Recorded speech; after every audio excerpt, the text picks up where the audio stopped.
Fletching, one of the fastest skills in the game. Believe it or not, this skill was made even faster with the introduction of a new minigame. Well, provided you don't have a touchscreen device. Hi, my name is Guy that does YouTube sometimes, and today I'll explain Vale Totems to you. Let's talk about big picture basics. What does this look like? Vale Totems is a fletching minigame that requires you to run around in a large area, in a circle, while building and decorating totems for the nearby sentient trees to T-pose at.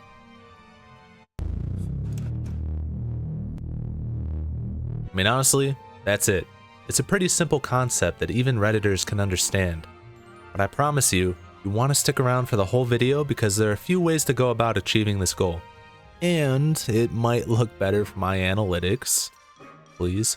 So what are the requirements?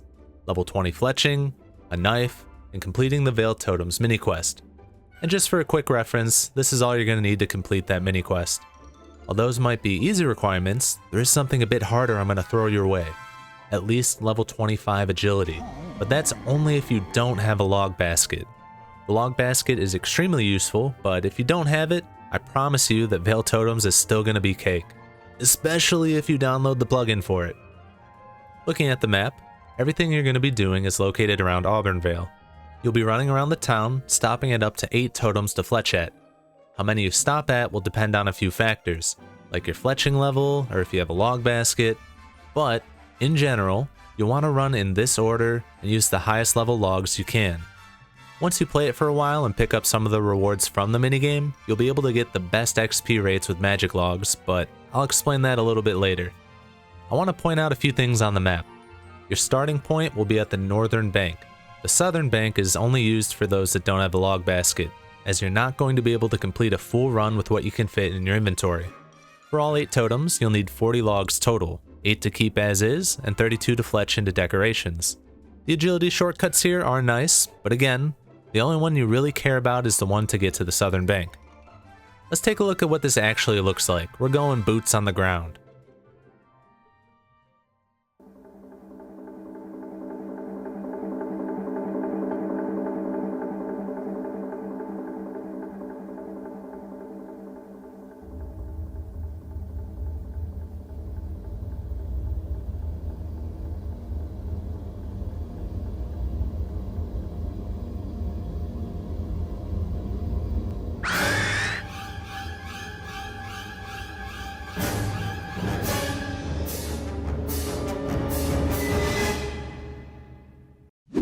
Starting off at the bank, you have a choice immediately. You can pre-fletch the decorations that you're using at the totems for a relaxed approach, or you can head straight to the first totem and fletch what you need on the way there. Fletching on the go is the best way to increase your experience rates, but it is more involved. Once you're at a totem site, you will use the unfletched logs to create an erect, uncircumcised totem. You'll then have to carve animals into that totem. What animal you carve is determined by the spirit animals that are wandering around the totem spot near you. Again, the Vale Totems plugin makes this extremely easy to keep track of. Once you have your animals carved, the next step is to place 4 decorations on the totem. 100% of the time, the best item to make is a bow. The exception being hiking staves with redwoods since you don't have a bow option. At this point, the totem is considered completed, and the Ents that visit your totem will drain some of its durability and deposit offerings for you to collect whenever you feel like it. The higher level log you use, the longer the totem is going to last. You will not be able to make another totem at that same spot until the previous one is completely drained from Ent visits. Moving on to your next totem, you might notice a few things. Firstly, Ent trails. All Ents have a chance to create a pair of these as they walk between totems. If you step on 2 that were created by the same Ent, you will get more XP at your next totem, and that Ent will deposit more offerings at the next totem that it visits.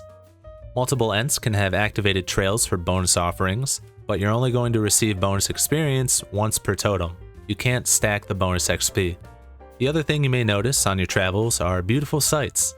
Despite being so beautiful, these sights are pretty useless, unless you find yourself running out of run energy. While running by, if you admire an object that an Ent is admiring, then you will have 20% of your run energy restored. That's going to be the extent of what we're doing here though. You place a log, carve a totem, decorate the totem, fletch decorations on your way to the next totem, stepping on entrails if you see them, and repeat. I did say I was going to talk about magic logs being better than redwoods, and here's how that's possible. The base XP for fletching magic longbows is better than fletching redwood hiking sticks. On top of that, once you get a bowstring spool, you're able to string the longbows before you use them as decorations. This requires a lot more effort to stay moving without stopping too much between the totems, but it is the best possible XP. The wiki says that the top end rate is right around 420k, nice, but I was only able to get right around 400k. Without a doubt, it is definitely better than redwoods, albeit more click intensive. For you humble oak level fletchers, the wiki has an easy 2 to 3 totem rotation recommendation. For anyone else that isn't able to run magic logs, I would suggest running between 4 to 6 totems and seeing if you end up waiting too long back at the first totem you made. Because of all of the adjustments you can make based on your gear, your inventory, your levels, how you want to train, it's really difficult to suggest a specific rotation for any one person to follow when you're in those mid levels. Just try it out, do a run, see what it looks like for you. Beyond the XP rates, you want to do Vale Totems for the rewards. The offerings you can get can be opened up for various Iron Man items. It's not a ton of money, but it is fun to open a giant stack you've been saving up. Now something interesting is that you can get anime bark over time from this to buy your log basket. You aren't forced to do forestry to get it. Any unique can be received by chance from opening up offerings, but if you go dry, you're also able to buy them directly from Ranulf with research points. You earn 1 research point per 100 offerings. The spool can be stacked 6 times to hold up to 100,000 bowstrings. The fletching knife speeds up fletching actions by 1 tick after the first fletch, which helps out any bank standing training you might want to do after this. The knife is even able to be put in your offhand. How crazy. The other 2 uniques are a bit less exciting, being a decoration and something used for atlatl dart creation. 3 final things I have for you guys. The spirit animals can change mid-carve, so just be alert for that because carving the wrong animal will lower your XP gain. The Ents can also drain durability from the totems before you finish decorating them, which will give you less offerings. Do your best to time that out so it doesn't happen. And finally, be sure to join my Discord and help us reach 1,000 members. What? I said I had 3 things for you guys. I didn't say it was about Vale Totems. Teehee. That's it for real though, guys. Thank you to all of my Discord members that voted on this guide for me to make. The next vote will be posted shortly.